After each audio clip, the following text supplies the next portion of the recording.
Okay, friends, I'm back with an empty paper pad. I was able to get 26 different cards out of this.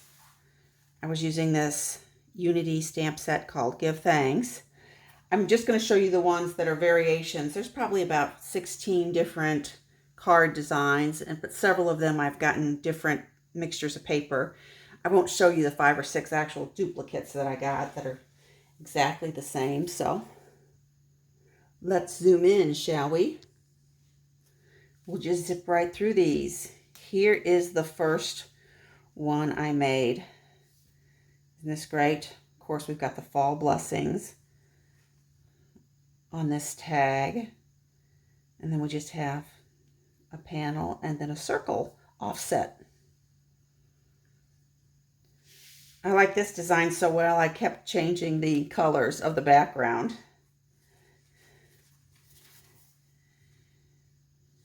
And I just pretty much liked it in every color combination.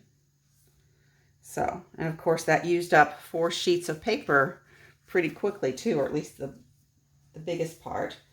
So that also left me some strips. So here's a cute design. These are 1 by 5 inch strips. And so we just do them cattywampus, and then we add a little accent. And here, this is the Thankful was one of the cut-aparts. There were a couple of cut-apart sheets. I used the smaller cut-aparts, but the others were basically larger size, and they were meant to be journaling, and they didn't have any design on them. They were mostly solid colors with a tone-on-tone pattern. So those I've all put into my scrapbooking stash. Here's another version. Here I've done different across the middle. I've used the tag. Then I got a little more complicated. Here I did the tag and I just offset it with another tag and used twine to tie the two of them together. And there the wood is on top, and here the wood is on bottom. So that is a pattern I can see myself using again and again and again. If you don't like your little 1 by 5s cattywampus, you can do them straight up, just leaving a little gap. Here I sprinkled the gems down the whole page. I think that turned out sweet.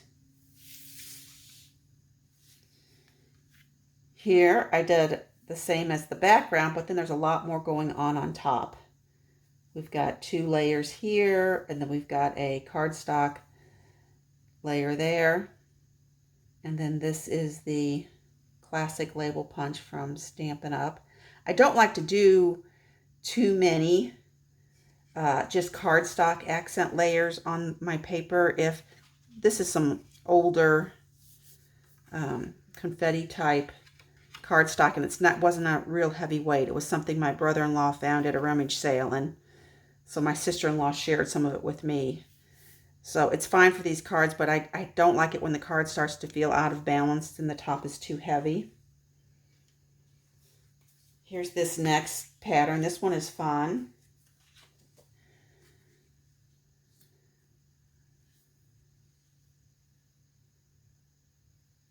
I like that it's got this diagonal cut. And then we've got this circle that runs right along that edge there. So that makes it aesthetically pleasing. And then we've moved the tailored label punch over to the edge of that. And it's nice because it kind of hits just past the edge of the scallop. So I think those turned out real cute. Here's one with a mostly almost square pattern on top of the rectangle. Here we use the Story Punch from Stampin' Up. I've used Basic Beige to make my own pattern paper from some of that cardstock. And then I've added vellum and some jewels. That's the Story label punch from Stampin' Up. I like that so much, I did it again. Here, the panel is indeed square, and it takes up a bigger proportion of the card. I think those turned out sweet.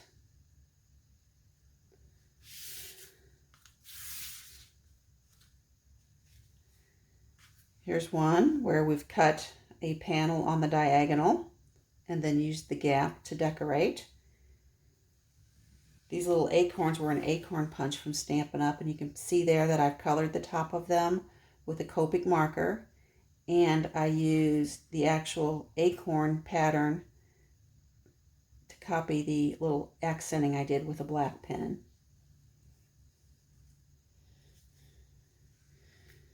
Here's another one of those cut aparts. I just love how these two patterns work together. And then we've got the pop of this. And then I've chosen to do my accents on the diagonal. This is the Everyday Label Punch, I believe. I'm Stampin' Up! And then these were probably old whale punches, the circle and the scallop circle behind it. And although this may look like it's 2 long panels, it's actually 4 short ones. You wouldn't have had to add this extra, I decal cut this element here. You wouldn't have to add that. Also, because my ribbon was a pale blue that didn't really go, I used alcohol markers to color that too. I love my alcohol markers. All right, then those same panels lent themselves to a horizontal card. So here are some of those. Here I'm just using 3 of those panels, and then this vertical pattern here. I don't know about you, but I always prefer chevrons to be pointing up or to the right, as you know, showing good progress. Just a quirk of mine, but I always turn the paper that way. And then we just have a scrap of ribbon here around it. Next up, we have this. Here again, you can see that the patterns, these little boxes, have been cut so that the patterns coordinate when you just leave a gap in between them. I think that's real important.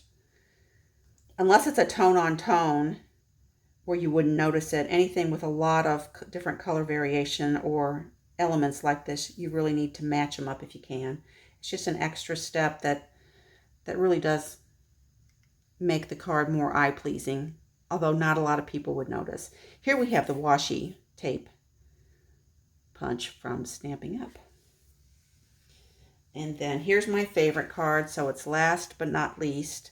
Again, we have that diagonal pattern, diagonal cut piece of paper, and then we've got the chevron pattern going to the right. And then this is one of the cut aparts from the pad, and then blessings on the little washi tape. And then I don't know that I had showed you, but inside, All We Behold is Full of Blessings by William Wordsworth.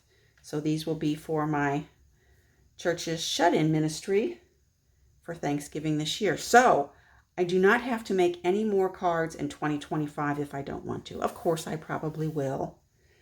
But it is nice to know that I'm prepared for the things I'm committed to. Okay. So before you know it, it'll be time for another collection obsession. I'll probably go back to a bigger pad, I think. As always, I appreciate your time and attention. Bye for a bit.